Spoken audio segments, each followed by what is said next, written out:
தமிழ்நாடு கேரளா பார்டர்ல சில ஆளுங்க எல்லாருமே மர்மமான முறையில தொலைஞ்சு போறாங்க. அப்படி தொலைஞ்சு போறவங்க எல்லாருமே போலீஸ்காரங்களாக இருக்கும். அப்படி தொலைஞ்சு போன அந்த போலீஸுங்களை பத்தின சில தகவல்கள் கேரளாவை சேர்ந்த போலீஸுங்களுக்கு தெரிய வருது. சரி, காட்டுக்குள்ள தொலைஞ்சு போனது தமிழ்நாட்டோட போலீஸா இருந்தாலும் ஓகே, போலீஸா போயிட்டாங்க அப்படின்னா அவங்களுக்கு உதவி பண்ணுவோன்னு கேரளாவோட போலீஸ் களத்துல இறங்க அந்த காட்டுக்குள்ள அவங்க ஒரு மர்மமான காக்காவோட உருவத்தை கொண்ட ஒரு கோயிலை பாக்குறாங்க. கோயில் மட்டும் கிடையாது, அந்த காட்டுக்குள்ள இன்னும் சில விஷயங்கள் இருக்கு. அதெல்லாம் என்ன விஷயம்? இந்த கோயிலு, காடு, காணாம போனவங்களுக்கும் இந்த இடத்துக்கும் இருக்கிற சம்பந்தம்னு ஒரு மாதிரி பயங்கர இன்ட்ரெஸ்டிங்கான ஒரு கதையை சொன்ன படம் தான் சம்பவம் அப்படிங்கிற 2026 ரிலீஸ் ஆன ஒரு மலையாள படம். செம இன்ட்ரெஸ்டிங்கா இருக்க போகுது. ஆகையால் மறக்காம இந்த வீடியோக்கு ஒரு லைக்கை தட்டி விட்டுட்டு அப்படியே சேனலையும் சப்ஸ்கிரைப் பண்ணி வச்சுக்கோங்க. கதையோட ஆரம்பத்தில் ஒரு போர்ச்சுகீஸ் லேடி ஒருத்தங்க ஒரு வெள்ளக்காரமாவா இருக்கும். அவங்களோட தலைமையில் சில ஆளுங்க எல்லாரையும் நைட் டைமில் காட்டுக்குள்ளே கூட்டிகிட்டு வந்திருக்காங்க. அவங்க கூடயே 2 டெட் பாடிஸ் எடுத்து வந்திருக்காங்க. என்னன்னா, இந்த வெள்ளக்காரமாவோட புருஷன் கூட ஒரு லேடி அஃபேரில் இருந்திருக்காங்க போல. ஆகையால் 2 பேரையும் மட்டை பண்ணிட்டு கொண்டு வந்து காட்டுக்குள்ளே தூக்கி போட்டுடலாம் அப்படின்னா 2 பேரோட பாடியை எட்டு வந்திருக்காங்களா. உயிரோட இருக்கும்போது தான் என்னை ஏமாத்திட்டு 2 பேரும் ஒன்னா இருந்திருக்காங்க. ஆனால் செத்ததுக்கு அப்புறம் அது நடக்கக்கூடாதுன்னு முதல்ல அந்த பொண்ணோட பாடியை மட்டும் தனியாக எடுத்து வந்து அங்கே ஒரு புதைக்குழி மாதிரி ஒன்று இருக்கும், அதில் போட்டிருந்துருப்பாங்க. அடுத்தது அந்த புருஷங்காரனை புதைக்கலான்னு இருந்தா வெறும் சாக்கு பை மட்டும்தான் இருக்கு. எல்லாரும் அவனை தேடிக்கிட்டு காட்டுக்குள்ள தனித்தனியாக போயிட்டு இருப்பாங்களா. அவனுக்கும் உடம்புல அடிபட்டு இருந்திருக்கும் போல, போட்டு தள்ளுறதுக்காக நல்லாவே அடிச்சிருந்திருக்காங்க. முடிஞ்ச அளவுக்கு இவங்களோட கண்ணில் பற்றக்கூடாதுன்னு அவன் பொறுமையாக அங்கே இருக்கிற மரத்து பின்னாடியில் ஒளிஞ்சு போய்கிட்டு இருக்கு. ஆனால் அந்த அம்மா கண்டுபிடிச்சிடுறாங்க. ஏன்டா என்னை பார்த்து பயந்து ஓடுற? தடவை என்னை பார்க்கும்போது எப்படி கட்டி தழுவுனியோ அதே மாதிரி கிட்ட வாடா அப்படின்னு ஒரு மாதிரி டெரரா பேசியிருந்திருக்க. அவனும் கிட்ட வரான். ஆனால் ஒரு கட்டை எடுத்து வயிறுலே இறக்கிட்டே வேகமா அங்கிருந்து எஸ்கேப் ஆயிருப்பானா. கட் பண்ணா பிரசன்ட் டேல அதே காட்டுக்குள்ள அந்த புதைக்குழி இருக்கும்ல, அங்கிருந்து சேரும் சகதியமாக உள்ள இருந்து ஒரு நபர், ஒரு போலீஸ்காரர் ஒருத்தர் வெளியில வராரு. இப்படி சேரும் சகதியமா ஒரு போலீஸ்காரர் இருக்கிறாரா. இதே மாதிரி ஒரு பிளாக் கலர் டிஷர்ட் போட்ட இன்னொரு போலீஸ் ஆபீசர், அவருமே காட்டுக்குள்ள எதையோ தேடி சுத்திக்கிட்டு இருப்பாப்ல. அதுக்கப்புறம் தாடி வச்ச இன்னொரு நபர், அவருமே கையில கல்லெல்லாம் வச்சுக்கிட்டு அங்க இருக்கிற மரங்கள்ல எல்லாம் குறியீடு போட்டுக்கிட்டு இருப்பாரு போல. இப்படி ஒரு 3 பேர் இருக்க. இதே மாதிரி அந்த காட்டுக்குள்ள சும்மா பன்னி வேட்டையாடுறதுக்காக சில பணக்கார பசங்களாம் வந்திருக்கானுங்க. அதுல ஒரு பொண்ணு பன்னியை வேட்டையாடுறதுக்காக டார்கெட்லாம் வச்சுக்கிட்டு இருப்பா. இருந்தாலும் அவளால சரியா எதுவும் பண்ணியிருக்க முடியாது. கூட இருக்கிறவங்க எல்லாரும் ஒழுங்கா ஷூட் பண்ண கூட தெரியாதடி, எதுக்கு பொறுமையா வெயிட் பண்ணிட்டே இருக்கிறங்கிற மாதிரி எல்லாம் திட்டிக்கிட்டு இருக்க. அவளும் இறா வாய்ப்பு கிடைக்கட்டுங்கிற மாதிரி நினைச்சுக்கிட்டு இருந்தவளும் சடனா இவங்களுக்கு பின்னாடி என்னமோ நடந்து போன மாதிரி இருக்கும். வேகமா திரும்பி அதை அவ ஃபயர் பண்ணிடுவா. பட் அது பண்ணி கிடையாது. அந்த சேத்துக்குள்ள இருந்து ஒரு நபர் எழுந்திருச்சு வந்தார்ல, அவரா இருக்கும். புல்லட் அடி வாங்கி அவரோட ரத்தங்கிறது அந்த காட்டுல சிந்த ஆரம்பிக்க திடீர்னு அந்த காடே ஒரு மாதிரி இருட்ட ஆரம்பிச்சிடும். வெறும் இருட்ட மட்டும் கிடையாது, வித்தியாசமான சத்தங்கள் எல்லாமே கேட்க ஆரம்பிக்குது. அந்த காட்டுக்குள்ள சுத்திக்கிட்டு இருந்த அந்த தாடிக்காரனுக்கு பிளஸ் அந்த கருப்பு டிஷர்ட் போட்ட அந்த ஒரு போலீஸ்காரனுக்கு, இந்த பசங்களுக்குன்னு சொல்லி எல்லாருக்கும் காதை அடைக்கிற அளவுக்கு சத்தம் கேட்கும். சடனா மொத்தமும் நார்மலான மாதிரி இருக்க அந்த பிளாக் டிஷர்ட் போட்ட நபர் இருக்கிறாருல, அவரு வேகமா அந்த காட்டை விட்டு வெளியில ஓடி வந்துகிட்டு இருப்பாரு. அப்படி ஓடி வந்தவரை ரோட்ல வந்த ஒரு ஜீப்புங்கிறது ஆக்சிடென்ட் பண்ண. அப்படியே சீன் கட் பண்ணி ஒரு நாளுக்கு முன்னாடி நம்ம கதையோட ஹீரோவை காட்டுறாங்க. ஹீரோ ஹாஸ்பிட்டலுக்கு தன்னோட ஒய்ஃப் பிரெக்னெண்டா இருக்கிறாங்கன்னு செக்அப்காக கூட்டிட்டு வந்திருப்பானா. இன்னும் ஒரு சில வாரங்கள்ல குழந்தைங்கிறது பிறக்க போகுது. உங்க ஒய்ஃப் நல்லா ஹெல்த்தியா தான் இருக்கிறாங்க, ஒன்றும் பிரச்சனை இல்லை, நீங்க பெருசா பயப்படணுங்கிற அவசியம் எல்லாம் கிடையாதுன்னு ஹீரோவுக்கு நல்லா தைரியம் சொல்லி தான் டாக்டர் அனுப்பி விட்டு இருந்திருப்பாங்களா. ஒன்ஸ் வீட்டுக்கு வந்ததுக்கு அப்புறம் ஹீரோ திங்ஸ் எல்லாம் பேக் பண்ணிக்கிட்டு இருப்பான். என்னன்னா, அவனை வேற ஏதோ ஒரு ஸ்டேஷனுக்கு மாத்தி விட்டு இருந்திருக்காங்க போல.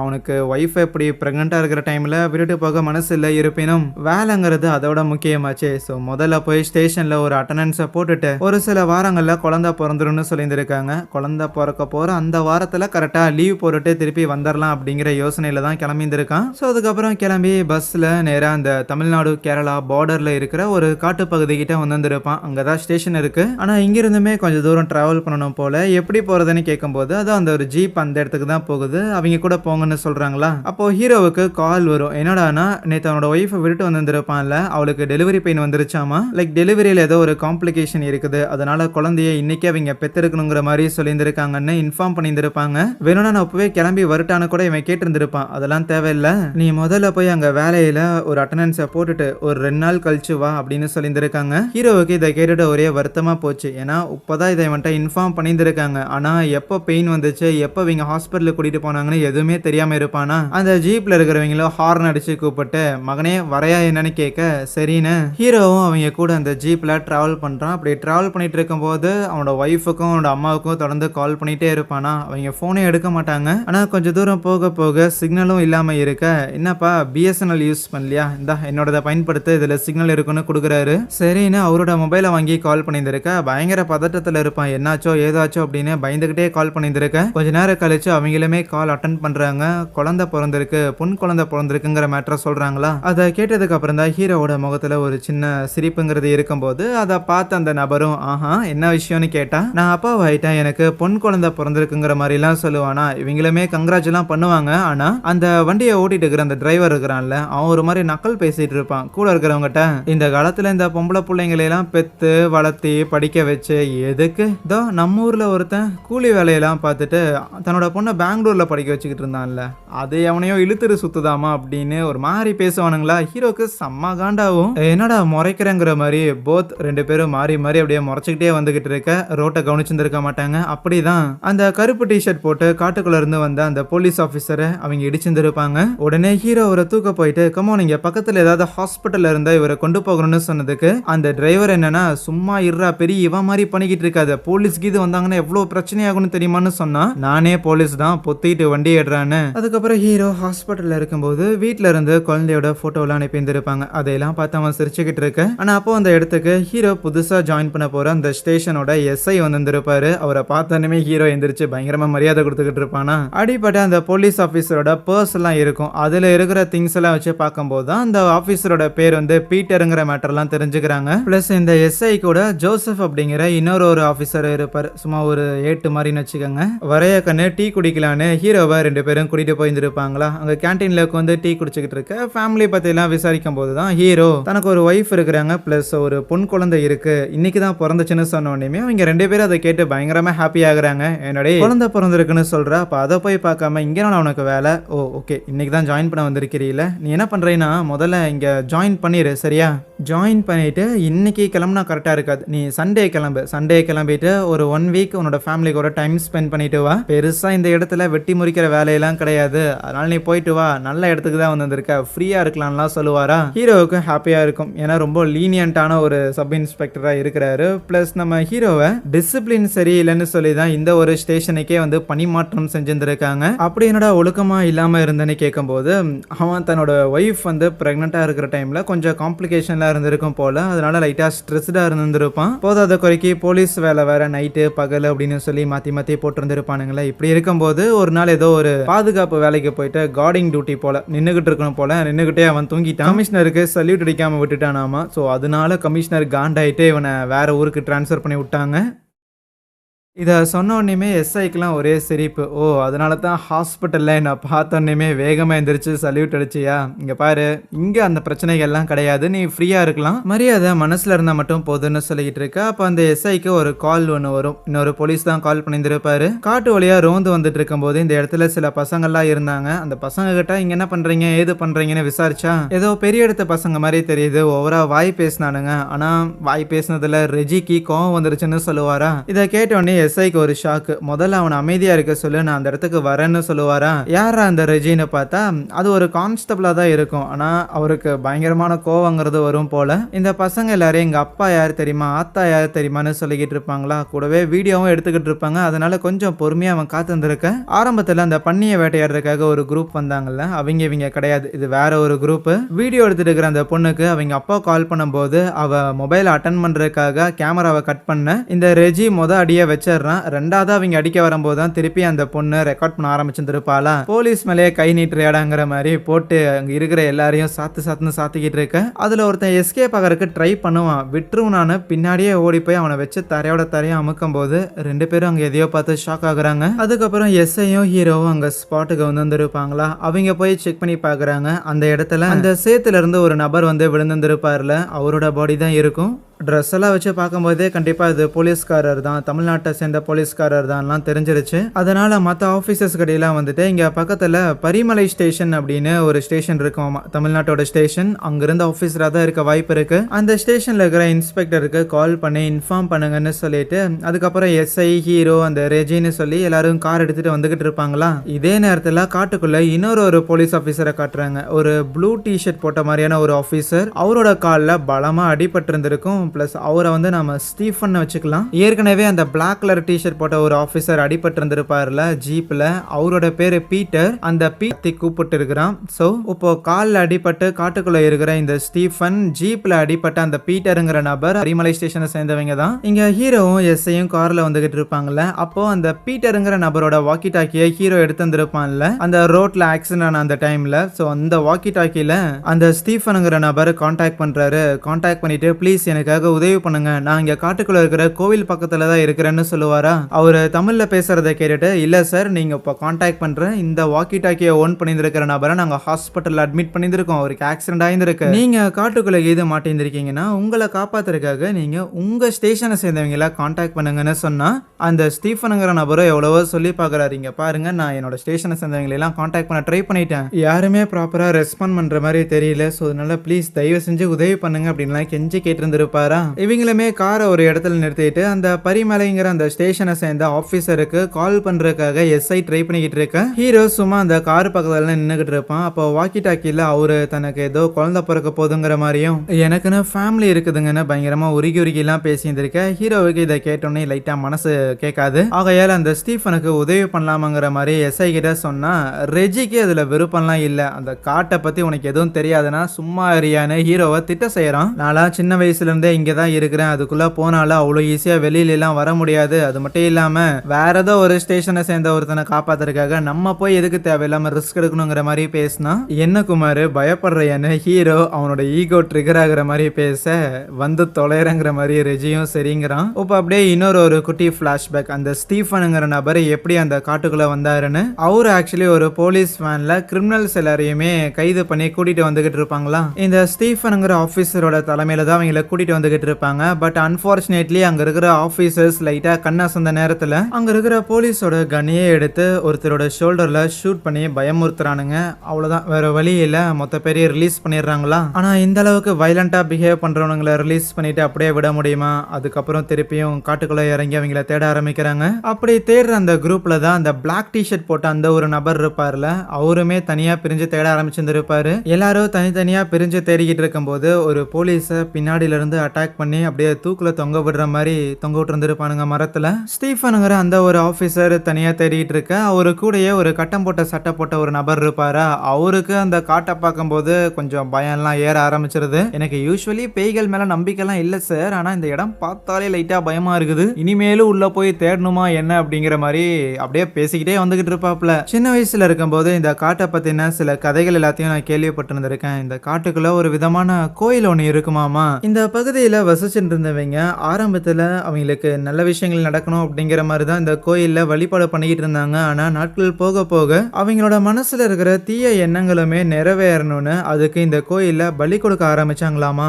அதுல இருந்து தான் பிரச்சனையே ஆரம்பிச்சதுன்னு சொல்லுவாங்க. இந்த காட்டுக்குள்ள அன்னையில இருந்து ரத்தமும் சிந்தக்கூடாது, பெருசா சத்தமும் போடக்கூடாதுன்னு சொல்லுவாங்க அப்படின்னு சொல்லிக்கிட்டே இருந்தா திடீர்னு ரெண்டு பேரும் எதையோ பார்த்து ஷாக் ஆகுறாங்க. ஏன்னா அவங்க ரெண்டு பேருமே அந்த கோயிலை பார்த்துட்டாங்க. அது ஒரு காக்கா வந்து மனிதனோட உருவத்துல இருக்கிற மாதிரி தான் அந்த சிலைங்கிறதே இருக்கும். என்னதான் அந்த சிலையை ஆச்சரியமா பார்த்திருந்தாலும் சரி நீங்க அந்த வழியா போய் தேடுங்க, நான் இந்த வழியா போய் தேடுறேன்னு சொன்னா, யோ இப்பதான் ஏன் இவ்வளவு பெரிய கதையா சொன்னேன், இருந்தாலும் நான் சொல்றதை நீ கேட்க மாட்டேயான்னு கேட்டதுக்கு, ஐயா இந்த மாதிரியான கதைகளை சும்மா போர் அடிக்கும் போது அவனுங்க பாட்டுக்கு எழுதி வைப்பானுங்க, அதையெல்லாம் நம்மளால நம்பிக்கிட்டு இருக்க முடியாது, நீங்க போங்க தேடணும் அப்படின்னு அனுப்பிச்சு விடுறாங்களா. ஸோ அதுக்கப்புறம் தொடர்ந்து இவங்க காட்டுக்குள்ள தேடிட்டு இருக்கும்போது அப்போ அந்த கிரிமினல்ஸ் ரெண்டு பேரும் இந்த கட்டம் போட்ட சட்டால பிடிச்சிடுறாங்களா. ஆனா அவரு எப்படியே எஸ்கேப் ஆகி நேரா ஸ்டீஃபன் கிட்ட வர ஸ்டீஃபன் யோசிக்காம கன்னை எடுத்து ஒருத்தனை ஃபயர் பண்ணிடுறாரு. இன்னொருத்தனையும் ஷூட் பண்ணலான்னு இருக்க ஒருத்தனை ஷூட் பண்ணிருப்பார்ல, அவன் உடம்புல இருந்து ரத்தங்கிறது வடிஞ்சு அந்த காட்டுல சிந்தது. அவ்வளவுதான், ரத்தம் தரைய தொட்ட அடுத்த செகண்டே அந்த இடங்கிறது இருட்டாக ஆரம்பிக்குது. இவங்களுக்கும் ஒரு விதமான சத்தங்கிறது கேட்க சடனா எல்லாமே நார்மல் ஆயிருச்சு. இவர் மட்டும் தனியா இருப்பாரு, இந்த ஸ்டீஃபன் மட்டும் கூட வந்து அந்த கட்டம் போட்ட சட்டையை எங்கடா ஆளை காணாமேன்னு அவரை தேடி வேகமா காட்டுக்குள்ள ஓடி வந்து அப்படிதான் தடிக்க விட்டு கீழே விழுந்து அடியெல்லாம் பட்டிருந்திருக்கும் போல. பிரசன்ட்ல ஹீரோ அந்த எஸ்ஐ அப்புறம் ரெஜி ரெஜின்னு சொல்லிட்டு இவங்க 3 பேருமே மழை பெஞ்சுக்கிட்டு இருக்கும்போது அந்த காட்டுக்குள்ள அந்த ஆபீசரை தேடி போயிருந்திருப்பாங்களா. எஸ்ஐ சும்மா ரெஜியை கலாய்ச்சிக்கிட்டு இருப்பாரு. இந்த காட்டுக்குள்ள போக வேண்டாங்கிற மாதிரிலாம் இதுக்கு முன்னாடி ரெஜி சொல்லியிருந்திருப்பான்ல. என்னடா அவன் சின்ன வயசுல கேள்விப்பட்ட கதைகள்லாம் இன்னும் நம்பிட்டு இருக்கிறியாங்கிற மாதிரி கலாய்ச்சிருந்திருப்பாரு. ஹீரோ இந்த ஊரை சேர்ந்தவன் கிடையாதுல்ல, அதனால என்ன மேட்ருங்கிறத கேட்குறான். அந்த எஸ்ஐயும் எக்ஸ்பிளைன் பண்றாரு. இந்த ஊர்ல நிறைய விதமான கதைகள்ங்கிறது இருக்கும் இந்த காடு ரிலேட்டடா. ஆனா அதுல ஸ்பெசிபிக்கா சொல்ல போனா இந்த காட்டுக்குள்ள வரவங்க எல்லாருமே காணாம போயிருவாங்க அப்படின்னு ஒரு கதைகள் இருக்கு. ஆனா அப்படி காணாம போனது முதல்ல ஒரு நபர் காணாம போயிருந்திருப்பாங்கல்ல, அது இங்க பக்கத்துல இருக்கிற ஒரு எஸ்டேட்ல வேலை பார்த்துக்கிட்டு இருந்த ஒரு பொண்ணு தான் காணாம போனா. ஆனா அந்த எஸ்டேட்டோட ஓனர் ஒரு போர்ச்சுகீஸ் லேடி. அந்த லேடி தன்னோட வயசு கம்மியா இருக்கிற ஒரு ஆளை ஒரு நபரை கல்யாணம் பண்ணியிருந்திருக்க. அந்த நபருக்கும் அந்த காணாம போன பொண்ணுக்கும் ஏதோ ஒரு ரிலேஷன்ஷிப் இருந்திருக்கு போல. இந்த விஷயம் தெரிய வந்து அந்த போர்ச்சுகீஸ் லேடி தான் அந்த வேலை பார்த்த பொண்ணையும் கூடவே தன்னோட ஹஸ்பண்ட் 2 பேரையுமே போட்டு தெளிந்திருக்கணும். அதுக்கப்புறம் அந்த லேடியுமே இறந்து போயிட்டா அப்படிங்கிற ஒரு கதை இருக்கு. இப்படி இறந்து போன இந்த 3 பேரோட ஆன்மா தான் இந்த காட்டுக்குள்ள உலாவிக்கிட்டு இருக்குதுன்னு, அதுதான் இந்த காட்டுக்குள்ள நடக்கிற மர்மமான விஷயங்களுக்கு காரணங்கிற மாதிரி சொல்லுவாங்க. ஏன் முதல்ல இந்த இடத்துக்கு நான் வேலைக்கு அப்பாயிண்ட் ஆகும் போதுமே இப்ப நம்ம சேத்துல விழுந்த மாதிரி ஒரு பாடியை கண்டுபிடிச்சோம்ல, எக்ஸாக்டா அதே இடத்துல நான் ஒரு பாடியை கண்டுபிடிச்சேன். ஆனா அது யாரு என்ன ஏதுன்னே தெரியல, தலை இல்லாம தான் அந்த உடம்பு கிடைச்சதுன்னு சொன்னா. இதை கேட்டோடனே ஹீரோ ஒரு செகண்ட் ஸ்டன்னாகி அப்படியே யோசிக்கிறான். அதுக்கப்புறம் ஃபர்தராக அவங்க கூட நடந்து போயிட்டு இருக்கும்போது அப்புறம்லாம் என்ன நடந்துச்சுன்னு கேட்டா, அப்புறம் என்ன நடந்துச்சு, அந்த பாடியை நான் கண்டுபிடிக்கும் போதே அது ஒரு மாதிரி அழுகிய நிலையில தான் இருந்தது. அந்த பாடியோட தலை இது எங்கேயாவது கிடைக்குமா அப்படின்னு நாங்கள் காடு முழுக்க தேடி பார்த்தோம், கிடைக்கவே இல்லை. ஆனால் அதுக்கப்புறம் ரொம்ப நாள் கழிச்சு எங்களுக்கு ஒரு மண்டையோடு மட்டும் ஒன்று கிடைச்சது. கண்டிப்பாக அந்த மண்டையோடு இறந்து போன நபரோட தான் இருக்க வாய்ப்பு கிடையாது. மேபி 80 வருஷத்துக்கு முன்னாடி அந்த வெள்ளக்கார ஒருத்தனை அவனோட ஒய்ஃபை போட்டு தள்ளினாங்கல்ல, அந்த ஆளோட தான் இருந்திருக்கலாமுங்க மாதிரி சொல்லிட்டு அதுக்கப்புறம் மழைலாம் விட்டுரும். இன்னும் கொஞ்சம் தூரம் நடந்து வந்துகிட்டு இருப்பாங்க. அப்பதான் ஆல்ரெடி இவங்க காலையிலேயே வந்து ஹாஸ்பிட்டல்ல பீட்டருங்கிற ஒரு பிளாக் டிஷர்ட் நபரை அட்மிட் பண்ணியிருப்பாங்கல்ல, அவங்க இது திருப்பி சுயநினைவுக்கு வந்துட்டானா என்ன ஏதுன்னு சொல்லி ஹாஸ்பிட்டலுக்கு கால் பண்ணி விசாரிச்சுக்கிட்டு இருக்கும் போது மறுபடியும் இவங்க 3 பேரை எதையோ பார்த்து ஷாக் ஆகுறாங்க. அது அந்த இடத்துல இருக்கிற அந்த கோயிலா தான் இருக்கும். அதை பார்த்து ஆச்சரியப்பட்டு இருந்திருப்பாங்க. அப்போ வாக்கி டாக்கில அந்த ஸ்டீஃபன்ங்கிற நபரும் கான்டாக்ட் பண்ணிட்டு, சார் சீக்கிரம் வாங்க சார் அப்படிங்கிற மாதிரிலாம் சொல்றான். அந்த சிலை இருக்கிற இடத்துல இருந்து ரைட் சைட்ல வாங்க, அங்கதான் இருக்கிறேன்னு சொல்லியிருந்திருப்பானா. சரின்னு இவங்களும் தொடர்ந்து வந்துகிட்டு இருக்கும் போது அப்போ தமிழ்நாட்டு போலீஸுக்கு கால் பண்ணியிருந்திருப்பாங்கல்ல, அப்பளையா கூட எடுக்காம இருந்திருப்பாங்க. ஸோ அங்கிருந்து இன்ஸ்பெக்டர் கால் பண்ணிட்டு எதுக்கு கூப்பிட்டீங்கன்னா விசாரிக்கும் போது இந்த மாதிரி நாங்கள் இந்த கேரளா சைடில் இருக்கிற ஆஃபீஸர்ஸ் பிளஸ் உங்களோட ஸ்டேஷனில் வேலை செய்கிற ஸ்டீஃபன் அப்படிங்கிற ஒருத்தர் இங்கே காட்டுப்பகுதிக்குள்ள அந்த சிலை ஒன்று இருக்கும்ல, அந்த காக்கா மாதிரியான ஒரு சிலை, அந்த இடத்துல அடிபட்டு தொலைஞ்சு போயிருந்திருக்காராமா. அவரை தான் நாங்கள் தேடி வந்திருக்கோம், உதவிக்காக நீங்களும் வரீங்களான்னு கேட்டா, அந்த காக்கா சிலைன்னு சொன்னோன்னே அந்த இன்ஸ்பெக்டருக்கு லைட்டா ஜர்க் ஆயிரும். பிளஸ் திட்ட வேற செய்வான். ஸ்டீஃபன் அப்படிங்கிற ஒரு நபரே எங்க ஸ்டேஷன்ல யாரும் கிடையாது. சும்மா உங்களுக்கு யாரோ தப்பா இன்ஃபர்மேஷன் கொடுத்துருக்காங்க அப்படின்னா அந்த இடத்துல போய் நீங்க நின்றுட்டு இருக்கிறது சரியில்லை. ரொம்ப முக்கியமா காட்டுக்குள்ள அந்த சில பக்கத்துல உங்களுக்கு என்ன வேலை, வேகமா அங்க இருந்து கிளம்புற வழியை மட்டும் பாருங்க அப்படின்னு பயங்கர ரூடா பேசியிருந்திருப்பானா. இவங்களுக்கும் என்ன பண்றதுன்னு தெரியல. சரி திரும்பி போகலாமான்னு யோசிக்கும் போது அப்போ அந்த ஸ்டீஃபனுங்க நபர் மறுபடியும் கான்டாக்ட் பண்ணிட்டு, சார் சீக்கிரம் வாங்கலாம் கூப்பிடுறாரா. உடனே இந்த ரெஜிக்கு கோவம் வந்துருது. அவன் வாங்கிட்டு பிடிச்சி திட்டி விட்டுறான். என்னடே உன் ஸ்டேஷன்ல உன் பேர்ல ஒரு ஆளே இல்லங்கிற மாதிரி சொல்றாங்க, நீ என்னடா எங்களுக்கு சும்மா விளையாட்டு காட்டுற இடம்னு சொன்னா. சார் நான் எதுக்கு சார் தேவையில்லாம இந்த மாதிரி ஒரு நிலைமையில இருக்கும்போது பொய் சொல்ல போறேன், ப்ளீஸ் சார் வாங்க சார், அந்த ஒரு கோயில் பக்கத்துல தான் சார் இருக்கிறேன் அப்படின்னு பயங்கரமா கெஞ்சிக்கிட்டு இருக்கேன். அவன் அவ்வளோ கெஞ்சறதை பார்த்துட்டு அங்கிருந்து போகிறதுக்கு மனசு கேட்காம திருப்பியுமே அந்த தமிழ்நாட்டு இன்ஸ்பெக்டருக்கு கால் பண்ணுறாங்க. இன்னுமாயா அங்கிருந்து கிளம்பல, எதுக்கையா எனக்கு ஃபோன் பண்ணி, எனக்கே 1008 டென்ஷன் இருக்குதியா அப்படின்னு இவர் புலம்புனாலும் நம்ம எஸ்ஐ தான் பொறுமையாக எல்லா விஷயத்தையும் எடுத்து சொல்கிறாரு. இங்கே பாருங்க, காலையில் இந்த காட்டுப்பகுதி பக்கத்தில் இருக்கிற ஒரு ரோட்ல பீட்டர் அப்படிங்கிற உங்கள் ஸ்டேஷனை சேர்ந்த ஒரு நபர் ஆக்சிடென்ட் ஆனார். அப்படி ஆக்சிடென்ட் ஆன அந்த பீட்டருங்கிற நபரோட வாக்கி டாக்கியை நாங்கள் பயன்படுத்தும் போது அதில் ஸ்டீஃபனுங்கிற ஒரு நபர் எங்களை கான்டாக்ட் பண்ணாப்ப இந்த காட்டுக்குள்ள அவர் தான் மாட்டிருக்கிறதா சொல்றாரு. அது மட்டும் இல்ல, கூடவே இந்த காட்டுக்குள்ள நாங்க ஒரு போலீஸ்காரரோட டெட் பாடியுமே பார்த்தோம். மேபி அவரு உங்க ஸ்டேஷனை சேர்ந்தவரா இருக்க வாய்ப்பு இருக்குதுன்னு சொன்னா பொறுமையா அந்த இன்ஸ்பெக்டருமே எக்ஸ்பிளைன் பண்றாரு. சார் நீங்க சொல்றது எல்லாமே எனக்கு புரியுது, நானும் சொல்லிடுறேன். எங்க ஸ்டேஷன்ல இன்னைக்கு ஒரு மீட்டிங்கிறது கண்டக்ட் பண்ணப்பட்டது. அந்த மீட்டிங்க்கு எல்லாருமே பிரசன்ட் ஆனாங்க. அப்படி பிரசன்ட் ஆயிருந்திருக்க அந்த ஸ்டேஷன்ல இருந்து வேற யாருமே காட்டுப்பகுதிக்கு போயிருக்க வாய்ப்பே கிடையாது. அதுக்கும் மேல நீங்க சொல்ற மாதிரி பீட்டருங்கிற நபரோ இல்ல ஸ்டீஃபனுங்கிற நபரோ எங்க ஸ்டேஷன்லயே கிடையாதுன்னு கட் அண்ட் ரைட்டா சொல்றாரு. இருந்தாலும் ஹீரோவுக்கு மனசு கேட்காம வாக்கி டாக்கில தான் அந்த ஸ்டீஃபன் பேசிக்கிட்டு இருக்கிறாருல. ஸோ அவர்கிட்ட இந்த மாதிரி உங்க ஸ்டேஷனோட இன்ஸ்பெக்டர் கிட்ட தான் நாங்க பேசிக்கிட்டு இருக்கிறோம், வேணும்னா அவர்கிட்ட நீங்க பேசுறீங்களா அப்படின்னு சொன்ன உடனே, என்னது எங்க ஸ்டேஷனோட இன்ஸ்பெக்டரா அப்படின்னா அது முத்துவேல் தானே, டே முத்துவேல் நான் தான்டா ஸ்டீஃபன் அப்படின்னு சொன்னா அந்த முத்துவேலுங்கிற பேரை கேட்டோடனே இந்த இன்ஸ்பெக்டருக்கு ஒரே அதிர்ச்சி. என்னன்னா அந்த ஸ்டீஃபனுங்கிற நபர் சொல்ற மாதிரி அந்த முத்துவேலும் அந்த ஸ்டீஃபனும் இந்த ஸ்டேஷன்ல இருந்திருக்காங்க, வேலை செஞ்சிருந்திருக்காங்க. ஆனா உப்ப கிடையாது, 30 வருஷத்துக்கு முன்னாடி 1994 வருஷத்துல அவங்க வேலை செஞ்சிருந்திருக்காங்க சார். அந்த ஸ்டீஃபனுங்கிற நபரோட தலைமையில போன அந்த டீம் அவங்க கம்ப்ளீட்டா அந்த காட்டுக்குள்ள காணாம போயிருந்திருக்காங்க. 30 வருஷத்துக்கு முன்னாடி காணாம போயிருந்திருக்காங்கன்னா டெஃபினட்டா அவங்க யாருமே உயிரோட இருக்க வாய்ப்பு இல்லை. நீங்க முதல்ல அந்த காட்டுக்குள்ள இருக்காதீங்க, வெளியில வாங்கன்னு சொல்லியிருந்திருப்பானா. இப்போ இந்த இன்ஸ்பெக்டர் சொல்ற விஷயத்த நம்புறதா இல்ல அவங்க காதுல கேட்கிற விஷயத்த நம்புறதான்னு ஒண்ணுமே புரியாம குழப்பத்துல இருந்தா ரெஜிக்கு தான் ஆல்ரெடி இந்த ஒரு காடு கொஞ்சம் மர்மமான காடுங்கிற மாதிரி கொஞ்சம் பயம் எல்லாம் இருக்குது இல்ல. இதுக்கு மேல அவனுக்கு தேடுறதுக்கும் விருப்பம் இல்ல, தேடுறதா இருந்தா நீங்களே தேடி என்னமோ பண்ணிக்கங்கன்னு அங்க இருந்து போயிருந்திருப்பான். ஆனா ஹீரோவுக்கும் எஸ்ஐக்கும் மனசு கேட்கல. சரி கொஞ்சம் தேடி பார்ப்போம் அப்படின்னு அவர்கிட்ட எக்ஸாக்டா நீங்க எந்த இடத்துல இருக்கிறீங்க அப்படின்னு லொகேஷனை கேட்கும்போது, நான் இருக்கிற இடத்து பக்கத்துல ஒரு பெரிய மரம் ஒன்று இருக்கும், கிட்டத்தட்ட ஒரு 1.5 மீட்டர் அளவுக்கு சுற்றளவு இருக்கும், அதுல நிறைய கொடியெல்லாம் படர்ந்துருக்குன்னு சொன்னா எக்ஸாக்டா அதே மரம் இவங்க கண்ணு முன்னாடி தான் இருக்கு. ஒருவேளை அங்கதான் இருக்கிறாரோ, இருந்தாலும் ஏன் குரல் கேட்கலன்னு அப்படியே இவங்க ஒரு சுத்து போட்டு வராங்க. வந்து எதையோ பார்த்து ஷாக் ஆயிட்டு அந்த ஸ்டீஃபன் கிட்ட இன்னைக்கு டேட் என்னன்னு கேட்டா, யோ என்னையா கேட்கறேன்னு அவர் பயங்கரமா கடுப்பாயிட்டு, இருந்தாலும் 1994ன்னு டேட்டா சொல்ல கன்ஃபார்ம் ஆயிருச்சு. 30 வருஷத்துக்கு முன்னாடி அந்த ஸ்டீஃபன் இறந்து போயிட்டாருங்கிற மேட்டர். ஏன்னா அவர் எந்த இடத்துல இருக்கிறேன்னு சொன்னாரோ அந்த இடத்துல இப்போ வெறும் எலும்பு கூட மட்டும்தான் இருக்கு. அவங்க அதை அதிர்ச்சியில பாத்துக்கிட்டு இருக்கும் போது அப்ப எஸ்ஐக்கு ஹாஸ்பிட்டல்ல இருந்து ஜோசப் கால் பண்ணுவாரு. இங்க ஹாஸ்பிட்டல்ல இவங்க ஆக்சிடென்ட் ஆன ஒரு நபரை அட்மிட் பண்ணியிருந்தாங்கல்ல, பீட்டருங்கிற நபரை, அவரு இறந்து போயிட்டாராமா. இறந்து போனது கூட பிரச்சனை கிடையாது, இறந்து போன அந்த நபரோட பர்ஸ்ல இருக்கிற ஐடி எல்லாம் வச்சு அவரோட வீட்டுக்கு இன்ஃபார்ம் பண்ணியிருந்திருப்பாங்க. ஆனா வீட்ல இருந்து வந்தவங்கல்ல ஒரு வயசான அம்மா ஒருத்தங்க இருந்திருப்பாங்க, ஒரு 50-55 வயசு இருக்கிறவங்க. அவங்க இந்த பீட்டருக்கு யாரான்னு கேட்டா ஒய்ஃப்னு சொல்லியிருந்திருப்பாங்க. அது மட்டும் இல்ல அந்த பீட்டருங்கிற பையனுமே கூட வந்திருப்பாங்க. பாருங்க சார், எங்க அப்பாவை தான் நாங்க தேடி வந்திருக்கோம், நீங்க தானே இன்ஃபார்ம் பண்ணீங்க. ஆமா தம்பி நாங்க தான் இன்ஃபார்ம் பண்ணோம், ஆனா அவருக்கே 30 வயசுக்குள்ளதான் இருக்கும், நீ எப்படியா அவரோட பையனா இருப்பேன்னு கேட்டா, சார் என்ன சார் இப்படிலாம் கேள்வி கேட்கறீங்கன்னு அந்த இறந்து போன அந்த பீட்டருங்கிற நபரோட ஓட்டர் ஐடி எடுத்து காட்டுறாங்க. போட்டோவை பார்க்கும்போது ஆமா அந்த பீட்டருங்கிற நபர் தான் இந்த போட்டோல இருக்கிறவரு. ஆனா டேட் ஆஃப் பர்த் பார்த்தா 1959ன்னு போட்டிருந்திருக்கும். அந்த ஓட்டர் ஐடியை நம்ம ஆளுங்களுக்கும் சென்ட் பண்ணிட்டு, சார் இங்க என்ன நடக்குதுன்னே தெரியல, கொஞ்சம் சீக்கிரம் ஹாஸ்பிட்டலுக்கு வரீங்களா அப்படின்னு கேட்டிருந்திருப்பாரா. ஹீரோவுக்கும் எஸ்ஐக்குமே ஒன்றும் புரியல, அவங்களுமே ஷாக்ல தான் இருப்பாங்களா. இதே நேரத்துல அங்க காட்டுக்குள்ள சேத்துல விழுந்த மாதிரி ஒரு டெட் பாடி இவங்க கண்டுபிடிச்சிருந்திருப்பாங்கல்ல, அந்த பாடியை ஃபாரன்சிக் டீம் வந்துட்டு இன்வெஸ்டிகேட்லாம் பண்ணிக்கிட்டு இருப்பாங்களா. ஒன்ஸ் அந்த பாடியில இருக்கிற பர்ஸ் எல்லாம் எடுத்து அது யாரு என்ன ஏதுங்கிற டீட்டெயில் எல்லாம் கலெக்ட் பண்ண அங்க பாத்துக்கிறதுக்காக சில போலீஸ் ஆபீசர்ஸ் எல்லாம் விட்டுட்டு வந்திருப்பாங்கல்ல.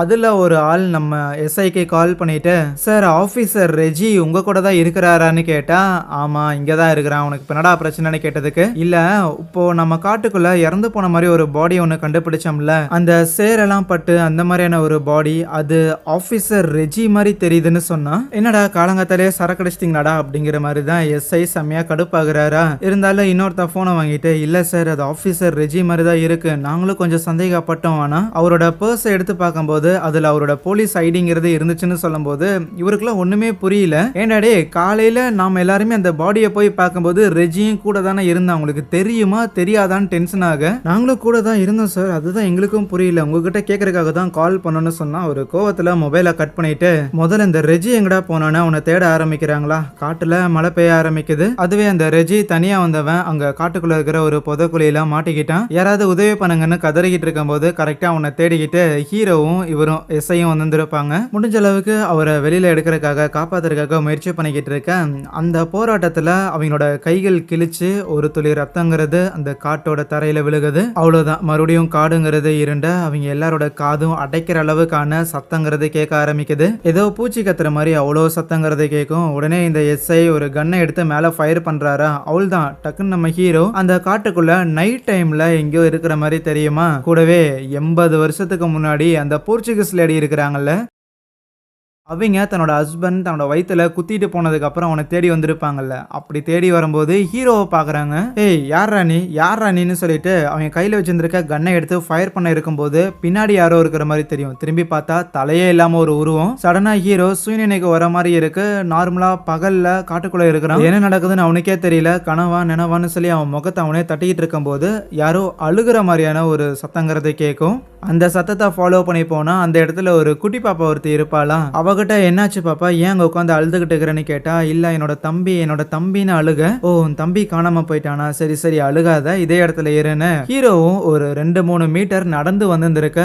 அந்த இடத்துல எஸ்ஐ இறந்து கிடக்குறாரு. கழுத்தை யாரோ நெரிச்சு கொண்டு இருந்திருக்காங்க. அதை பார்த்து ஆச்சரியப்படும் போது பின்னாடி வந்த ஆளுங்க நம்ம ஹீரோவை அட்டாக் பண்றாங்க. 30 வருஷத்துக்கு முன்னாடி அந்த போலீஸை ஷூட் பண்ணிட்டு வேன்ல இருந்து சில ஆளுங்க எஸ்கேப் ஆயிருப்பானுங்கல்ல, அவனுங்க தான் இப்போ ஹீரோவை அட்டாக் பண்றது. ஸோ ஹீரோவும் பின்னாடி டைம் ட்ராவல் ஆகியிருக்கான். எப்படியோ அந்த ஆள்கிட்ட இருந்து எஸ்கேப் ஆகிடுறான்னு வச்சுக்கோங்களேன். 30 வருஷத்துக்கு முன்னாடி ஹீரோ இப்போ டைம் ட்ராவல் பண்ணியிருந்திருக்கான்னா இந்த டைம்ல தான் அந்த பிளாக் டிஷர்ட் போட்ட அந்த பீட்டருங்கிற நபர் அந்த காட்டுக்குள்ள ஆளுங்களை தேடிக்கிட்டு இருக்கும்போது அவரை பிடிச்சு சாகடிக்கிறதுக்காக முயற்சி பண்ணுவாங்க. அதை ஹீரோவும் பாக்குறான். பட் என்ன பண்றது, அவன் அங்க இருந்து எஸ்கேப் ஆக பார்க்கும்போது அப்போ கரெக்டா அந்த ஸ்டீஃபனுங்கிற நபர் இருக்கிறாருல, அவரு ஹீரோவை கன் பாயிண்ட்ல பிடிக்க தான் இந்த மாதிரி ஒரு போலீஸ் தாங்கிற விஷயத்த ஹீரோ எக்ஸ்பிளைன் பண்ணதுக்கு அப்புறம் அவரும் எதுவும் சொல்லிக்கல. இப்படி நாங்க அக்யூஸ்ட் அந்த வழியா கூட்டிட்டு வந்தோம், தப்பிச்சிட்டானுங்க, பிடிக்கிறதுக்காக முயற்சி பண்றோங்கிற மாதிரி சொல்லுவாரா. அதை சொன்னோன்னே ஹீரோ அந்த ஆள்கிட்ட, ஆமா சார் இந்த வருஷம் எது அப்படின்னு தெரிஞ்சுக்கலாமான்னு கேட்கும்போது அந்த ஸ்டீஃபன் காண்டாகிறாரு. இருந்தாலும் சொல்றாப்ல 1994ன்னு. அதை கேட்கும் போதுதான் ஹீரோ கன்ஃபார்ம் பண்ணிக்கிறான், நம்ம 30 வருஷத்துக்கு முன்னாடியில இருக்கிறோங்கிற மேட்டர். இப்படி ஸ்டீஃபன் கூட ஹீரோ இருக்கும் போதுதான் அந்த டைம்ல 2 ஆளுங்க கரெக்டா இவங்க கிட்ட வந்து மாட்டிருந்திருப்பாங்க. இந்த ஸ்டீஃபனும் அதுல ஒரு நபரை பிடிக்கிறதுக்காக ஷூட் பண்ணியிருந்திருப்பான். அவன் உடம்புல இருந்து ரத்தங்கிறது சிந்த. மறுபடியும் ஹீரோ சில நிமிடங்களுக்கு முன்னாடி டைம் டிராவல் பண்ணப்படுறான். அந்த தாடிக்காரன் ஒருத்தனை காமிச்சிருந்தாங்கல்ல, அவன் மரத்துல கல்லை வச்சுட்டு எதையோ செதுக்கிக்கிட்டு இருக்கிறானா, ஏதோ ரவுண்டா போட்டுக்கிட்டு இருப்பான். ஹீரோ மட்டும் அவனை ஒளிஞ்சிருந்து பார்க்கல. அங்க இருக்கிற அந்த சிலை கிட்ட இருந்துகிட்டு அந்த பீட்டருங்கிற நபர் இருக்கிறாருல, அந்த பிளாக் டிஷர்ட் போட்ட நபர், அவருமே ஒளிஞ்சிருந்து பார்த்துட்டு தான் இருப்பாரு. அவரை பார்த்தோன்னே ஹீரோவுக்கு ஒரே அதிர்ச்சி. ஏன்னா கொஞ்ச நேரத்துக்கு முன்னாடி தான் ஒரு 3 பேர் ஒன்னா சேர்ந்து அந்த பீட்டரை போட்டு தலை ட்ரை பண்ணிட்டு இருந்தாங்கல்ல. சோ அப்படி இருக்க இவர் எப்படி வந்தாருன்னு பார்த்துட்டு இருப்பானா. அப்ப அந்த தாடிக்காரரும் ஹீரோ அங்க இருக்கிறத பார்த்துறாரு. யோ யார் நீன்னு கேட்கும்போது சடனா ஹீரோ மறுபடியும் 80 வருஷத்துக்கு முன்னாடி அன்னைக்கு நைட் டைம்ல அந்த போர்ச்சுகீஸ் லேடி அவங்களோட ஹஸ்பண்டை தேடிக்கிட்டு இருந்தாங்கல்ல, அந்த ஒரு காலகட்டத்துக்கே போறான். அப்ப அந்த ஹஸ்பண்ட் அந்த போர்ச்சுகீஸ் லேடியோட வயித்துல அந்த கட்டையை இறக்கிட்டு அங்கிருந்து எஸ்கேப் ஆக பார்க்கும்போது அந்த போர்ச்சுகீஸ் லேடி கூட வந்த ஆளுங்க எல்லாருமே அந்த ஹஸ்பண்டை அடிக்கிற மாதிரி தெரியும். மறுபடியுமே ஹீரோ திருப்பியும் பகல் டைம்ல வரான். கூட அந்த தாடிக்காரரும் இருக்கிறாரு. ஆனா அவரு இப்ப நம்ம ஹீரோவை பார்த்து அதிர்ச்சி ஆகல. அதுக்கு பதிலா இந்த காட்டை பத்தி கண்டிப்பா உனக்கு நிறைய கேள்விகள் இருக்கும்னு நினைக்கிறேன், கதை கேட்க தயாரா அப்படின்னு ஆரம்பிக்கிறோம். மேட்ரு என்னன்னு பார்த்தா, பல வருஷத்துக்கு முன்னாடி இந்த காட்டுக்குள்ள இப்படி ஒரு காக்கா கோயில் ஒன்று இருக்குது இல்ல. இந்த பகுதியில் வாழ்ந்துகிட்டு இருக்கிற மக்கள் வந்து காகத்தை தான் ஒரு கடவுளா நினைச்சு வழிபட்டுக்கிட்டே இருப்பாங்க. இந்த பகுதியில் வாழ்ந்துகிட்டு இருந்த மக்கள், கர்ப்பிணி பெண்கள் எல்லாருமே அந்த காகத்தை நல்ல விதமா ட்ரீட் பண்றது மூலமா அது தங்களோட பிறக்க போற குழந்தையுமே பாதுகாக்கும் அப்படிங்கிற ஒரு நம்பிக்கையோட எல்லாம் வாழ்ந்துருப்பாங்க. பெருசா இந்த கோயிலை பத்தி வெளியில எல்லாம் யாருக்கும் தெரியாது. இதை சுற்றி இருக்கிறவங்களுக்கு, இந்த மலையை சுற்றி இருக்கிறவங்களுக்கு மட்டும்தான் தெரிஞ்சிருக்கும். இப்படி இருக்கும்போது தான் போர்ச்சுகீஸை சேர்ந்த ஒருத்தன் இந்த ஊருக்கு வந்திருப்பான், இந்த நாட்டுக்கு வந்திருப்பான். அப்படி வந்தவனுக்கு இந்த சிலைகளை வழிபடுறது, கடவுளை வழிபடுறது இதுல விருப்பம் கிடையாது. அதுக்கு பதிலா எல்லாரும் தன்னை வழிபடணும் அப்படின்னு நினைச்ச மாதிரியான ஒரு நபர், பயங்கர நார்சிஸ்டிக்கான, தன்னையே வந்து ஒரு கடவுளா மற்றவங்க பார்க்கணும் அப்படிங்கிற மாதிரி நினைக்கிற ஒருத்தன். அப்புறம் என்ன, அதுக்காகவே ஆல்ரெடி இருக்கிற நிறைய கோயில்களை, நிறைய இந்த சிலைகள்லாம் இருக்கும், கோயில்களை எல்லாம் அழிச்சு அங்க இருக்கிற சிலைகளை எல்லாம் ஆட்டையை போட்டுக்கிட்டு இருப்பான். இப்படி கேரளால வந்து இந்த வேலையெல்லாம் பார்த்துட்டு இருக்கும் போதுதான் காட்டுக்கு நடுவுல இப்படி ஒரு காகம் உருவத்துல இருக்கிற ஒரு கடவுள்ல வழிபட்டு இருக்கிறாங்கிற மேட்டர் தெரிய வந்திருக்கும். தெரிய வந்துட்டு அவனும் இந்த காட்டுக்குள்ள வந்து முதல்ல இந்த சிலையை இங்க இருந்து ஆட்டையை போட்டு போயிட்டா அப்புறம் நீங்க எதை வச்சு கும்பிடுறீங்கன்னு பாக்கலான்னு சிலை எடுத்துட்டு போக தான் பார்த்துருப்பான். ஆனா அந்த சிலையை அவன் எவ்வளவுதான் முயற்சி பண்ணாலும் ஒரு இன்ச்சு கூட நகர்த்தி இருந்திருக்க முடியாது. அதனால வேற வழி இல்லாம ஓகே ஃபைன், சிலை இருந்தா நீங்க கும்பிடுவீங்க, நீங்களே இல்லைன்னா இப்ப சிலையை கும்பிடுறதுக்கு யாரும் இருக்க மாட்டாங்களேன்னு அங்க இருக்கிற ஆளுங்க எல்லாரையுமே துடிக்க துடிக்க கொண்டு கொல்றது மட்டும் இல்லாம இந்த காட்டுல இருந்த வாழ்ந்த காகங்கள் மொத்தத்தையுமே அழிச்சிருப்பான். அன்னைக்கு அந்த போர்ச்சுகீஸ் நபரால செய்யப்பட்ட இந்த ஒரு கோர சம்பவங்களுக்கு அப்புறம் தான் இந்த காட்டுல ஒரு விதமான சாபங்கிறது உருவாயிருந்திருக்கும். இந்த கல்லுக்கு, இந்த சிலைக்கு மக்களை காலங்காலம் நல்லா பாத்துக்கிற அந்த ஒரு பவர் மட்டும் கிடையாது, காலத்தையே கண்ட்ரோல் பண்ற அளவுக்கான பவருங்கிறது இருக்கு. அன்னைக்கு அந்த போர்ச்சுகீஸோட மன்னரும் அவங்க கூட வந்த ஆளுங்க எல்லாருமே இந்த காட்டையே அழிச்சிருந்திருப்பாங்கல்ல. ஆனா 1 மணி நேரம் டிராவல் பண்ணி இந்த காட்டுக்குள்ள வந்து இந்த சிலையை அழிக்கிறதுக்காக முயற்சி பண்ண அந்த ஒரு நபர்களால அதுக்கப்புறம் ஒரு நாள் அந்த காட்டை விட்டு வெளியில போகிறதுக்காக தொடர்ந்து நடந்துமே வெளியில போயிருந்திருக்க முடியாது. ஒரு நாளுங்கிறது மட்டும் இல்ல, நாளுங்கிறது மாதங்களா இருக்கும், மாதங்கள்ங்கிறது வருடங்களா இருந்திருக்கும். ஏன் இன்னி வரைக்குமே அவங்க இந்த காட்டை விட்டு வெளியில போகாம தான் உலாவிட்டு இருக்கிறாங்கன்னு சொல்லுவான். அடிஷ்னலா இந்த காட்டுக்குள்ள நீங்க வந்ததுல இருந்து நிறைய பேர் நீங்க கண்டிப்பா மீட் பண்ணியிருப்பீங்க. நிறைய காலகட்டத்தில் இருக்கிற மாதிரியான ஆளுங்களை. அவங்க யாருமே சாகல, அவங்க யாருமே ஆன்மாக்கள் கிடையாது, அவங்க எல்லாருமே உங்களை மாதிரியே இந்த காட்டுக்குள்ள மாட்டிக்கிட்ட நபர்கள் தான் சொல்ல. அப்போ நீ யாரு, உனக்கெல்லாம் எப்படி இந்த மேட்டர் தெரியும்னு கேட்டா, பல வருடங்களுக்கு முன்பாக அந்த போர்ச்சுகீஸ் மன்னரை இந்த இடத்துக்கு கூட்டிட்டு வந்து இப்படி ஒரு சிலை ஒன்று இருக்குது அப்படிங்கிற அந்த இன்ஃபர்மேஷனை கொடுத்த நபரே இவன் தான். எப்பப்பெல்லாம் இந்த காட்டு பகுதியில் ரத்தங்கிறது சிந்துதோ, எப்பப்பெல்லாம் இந்த காட்டு பகுதியில் அதிகமான சத்தங்கிறத கேட்குதோ, இந்த 2 நேரத்திலையுமே டைம் டைலேஷனுங்கிறது நடக்கும். இன்னைக்கு ஒவ்வொருத்தரும் ஒவ்வொரு காலகட்டத்துக்கு போவாங்க. இதை அவன் சொல்லிட்டு இருக்கும்போது யாரோ கத்துற மாதிரி சத்தம் கேட்குமா, ஹீரோ போகலான்னு இருந்தா அப்ப அந்த நபர் ஹீரோவை நிறுத்திட்டு இதுல இருந்து எஸ்கேப் ஆகிறதுக்கு ஒரு வழி இருக்கு, இந்த காட்டுக்குள்ள நீங்க வரக்குன்னு ஒரு சம்பவம் ஒன்று நடந்திருக்கும்ல, அந்த சம்பவம் நடக்காம நீங்க தடுத்தீங்கன்னா உங்களால இதுல இருந்து தப்பிக்க முடியும்னு சொல்லுவான். அதை கேட்டுக்கிட்டு ஹீரோ யாரோ கத்துற மாதிரி இருந்திருக்குமா, யாரான்னு போய் பார்த்தா அது ரெஜியா தான் இருக்கும். அவன் அந்த புதக்குழியில மாட்டிருப்பான்ல, அவனுக்கு உதவி பண்ணலான்னு இருந்தா ரெஜி ஹீரோ அங்க இருக்கிறதா பாத்துறான். அதுக்கப்புறம் தான் ஹீரோவும் அந்த எஸ்ஐயும் ரெஜியை காப்பாத்துறதுக்காக வந்திருக்காங்கல்ல, அதை பார்த்தோன்னே ஹீரோ ஹெல்ப் பண்ணாம அதே இடத்துல நிக்க அந்த ரெஜிக்கு ஒண்ணுமே புரியல, என்ன ஹீரோ இங்கே இருக்கிறான் அங்கே இருக்கிறான் அப்படின்னு பாத்துக்கிட்டு இருப்பானா. அப்படி அவங்க ரெஜியை காப்பாத்துறதுக்கு உதவி பண்ணும்போது தானே ரெஜியோட கையில இருந்து ரத்தம் சிந்திருக்கும். அந்த ரத்தம் சிந்தும் போது மறுபடியுமே அந்த டைம் டிராவல்ங்கிறது நடந்திருக்கும். ஹீரோ இப்போ அந்த 80 வருஷத்துக்கு முன்னாடி பேக்ல டைம் டிராவல் பண்ணியிருந்திருப்பானா, அவனுக்கு புரிஞ்சிருச்சு ஓகே இது எப்படி நடக்குதுன்னு. ஆகையால் முதல்ல கத்தி பாக்குறான் டைம் டிராவல் இது திருப்பி ஆகுமான்னு. பட் நடக்கிற மாதிரி தெரியல. ஒருவேளை கத்துறது மூலமா அவ்வளவு சத்தத்தை கொண்டு வர முடியலையோன்னு தன்னோட கையை அறுத்து ரத்தத்தை சிந்தி மறுபடியும் டைம் டிராவல் பண்றானா. இப்போ ஒரு சில குட்டி பசங்களை காட்டுறாங்க. அவங்க எல்லாரும் ஸ்கூல் முடிச்சுட்டு அந்த காட்டு வழியா நடந்து வந்துகிட்டு இருக்கும்போது அதுல ஒரு குட்டி பையன் ஒருத்தன் இருப்பான். அந்த பையன் காட்டுல ஒரு குதிரையை பார்த்துருப்பானா. அந்த குதிரையை பார்த்துட்டு அவன் பின் தொடர்ந்து வரும்போது டே எங்கடா போறேன்னு சொல்லிட்டு ரெஜின்னு கூப்பிட்டுக்கிட்டு பின்னாடியே அந்த பெரிய பொண்ணு வருவா. நம்ம ஹீரோ ஒரு பொண்ணை பார்த்துருப்பாள்ல, அதே பொண்ணு தான். அப்போ அந்த பொண்ணோட தம்பி தான் நம்ம ரெஜி.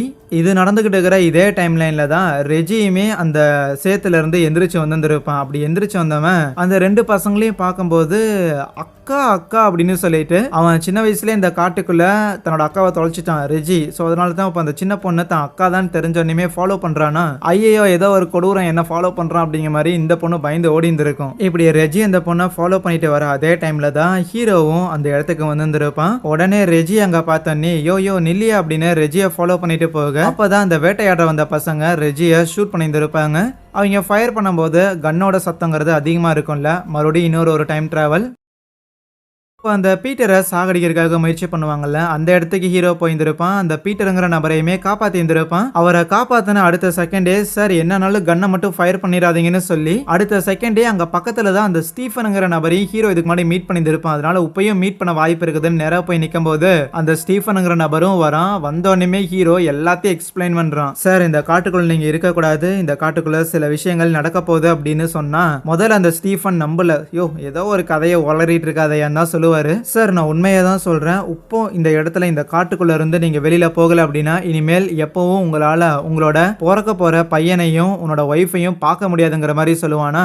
என் ஒய்ஃப் பிரெக்னெண்டா இருக்கிறாங்கிற விஷயம் உனக்கு எப்படியா தெரியும்னு கேட்டா, ஏன்னா நான் தான் உங்க பையங்கிற மாதிரி ஹீரோ அவனோட ஐடியா எடுத்து காட்டுவான். அவரால் அதை நம்ப முடியல, என்னடா சொல்லிட்டு இருக்கிறான் அப்படின்னா லைக் ஒரு மாதிரி கடுப்பாகுவாரு. இன்னும் நீங்க என்ன நம்பலையில, இன்னும் கொஞ்ச நேரத்துல இந்த இடத்துல வவ்வால் சத்தம் கேட்கும் பாருன்னு சொல்லும் போது அதே மாதிரி கேக்குது. இப்போ உடனே இந்த வழியா நீங்க போனீங்கன்னா கட்டம் போட்ட சட்டை போட்ட ஒரு நபரை சில ஆளுங்க கொல்றதுக்காக முயற்சி பண்ணுவாங்க. எக்காரனை கொண்டு அவங்கள ஷூட் பண்ணிடாதீங்க அப்படின்னு அனுப்பி விடுவானா. என்னடா சொல்றான்னு யோசிச்சுக்கிட்டே அந்த ஸ்டீஃபன் அங்க இருந்து போக ஹீரோவுமே பின்னாடியே போறான். பிளஸ் இங்க நடக்கிறத எல்லாத்தையும் நம்ம ஹீரோவே வேற டைம் லைன்ல இருந்தும் பின்னாடி பார்த்துருப்பான், எல்லாத்தையும் கேட்டு இருந்திருப்பான். அதுக்கப்புறம் அந்த கட்டம் போட்ட சட்ட நபரை காப்பாத்திருப்பாங்க. அந்த அக்யூஸ்டுங்களாம் அங்க இருந்து எஸ்கேப் ஆயிருந்தாலும் அவங்க எஸ்கேப் ஆனா ஆயிட்டு போறாங்க. அவங்க ஒன்ஸ் காட்டை விட்டு வெளியில போனாங்கன்னா கண்டிப்பா அவங்கள நாம பிடிச்சிடலாம். ஆனா அதுக்கு முன்னாடி நாம காட்டை விட்டு வெளியில போகணும். உடனே உடனடியா உங்க கூட வந்த மத்த ஆபீசர்ஸ் எல்லார்கிட்டயும் இன்ஃபார்ம் பண்ணி இங்க நடுவுல ஒரு கோயில் ஒன்னு இருக்கும்ல காட்டுக்குள்ள அந்த இடத்துக்கு வர சொல்லுங்கன்னு சொல்ல அதே மாதிரி ஸ்டீஃபனும் இன்ஃபார்ம் பண்றாரு. சரின்ட்டு பீட்டரும் இன்னொரு நபரும் இந்த ஸ்டீஃபன் சொல்றதை கேட்டுட்டு அங்கிருந்து கிளம்பலான்னு இருப்பாங்க. ஆனா